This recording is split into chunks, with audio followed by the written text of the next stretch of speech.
بسم اللہ الرحمن الرحیم۔ راجو وائس کے معزز ناظرین، السلام علیکم ورحمۃ اللہ وبرکاتہ۔ امید کرتا ہوں تمام دوست ٹھیک ہوں گے۔ اللہ تعالیٰ خوش رکھے، خیر و عافیت سے رہے۔ دوستو، آج کی ویڈیو کے اندر فرعون کی قوم پر مختلف عذاب اور فرعون کا دریائے نیل میں غرق ہونے کا مکمل واقعہ آپ دوستوں کے ساتھ بیان کریں گے۔ اگر آپ چینل پر نئے ہیں تو چینل کو ضرور سبسکرائب کریں، ساتھ ہی بیل آئیکن پر کلک کریں تاکہ آنے والی لیٹسٹ ویڈیو کا نوٹیفیکیشن ملے سب سے پہلے۔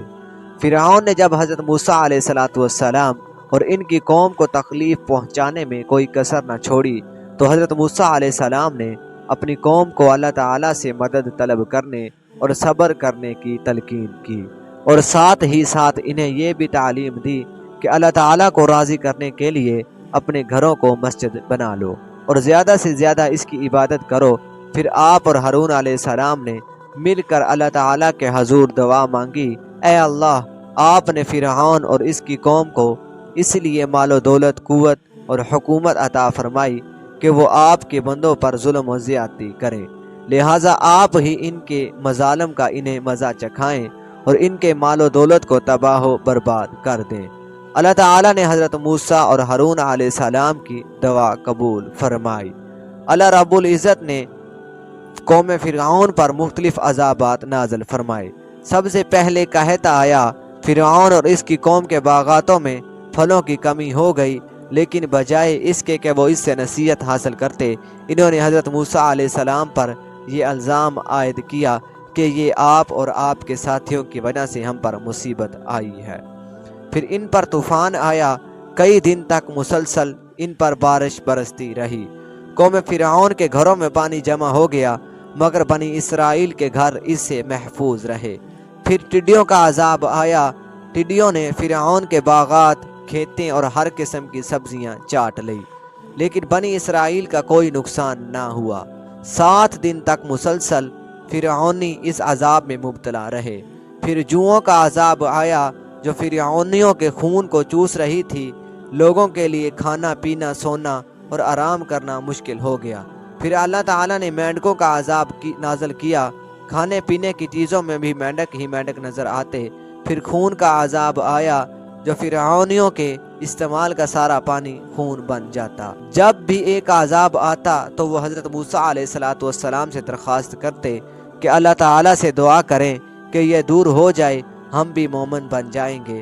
مگر جب حضرت موسیٰ علیہ السلام کے دعا مانگنے سے اللہ تعالیٰ وہ عذاب ٹال دیتے تو وہ دوبارہ سرکشی کرنے لگتے۔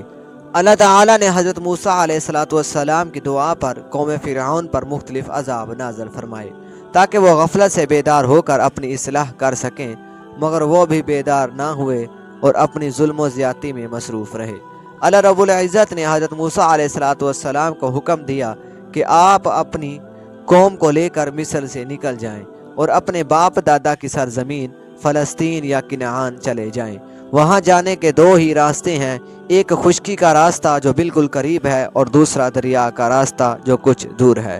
اللہ تعالیٰ کی مصلحت کا تقاضا یہی تھا کہ بنی اسرائیل خشکی کا راستہ چھوڑ کر دریائی راستہ اختیار کریں۔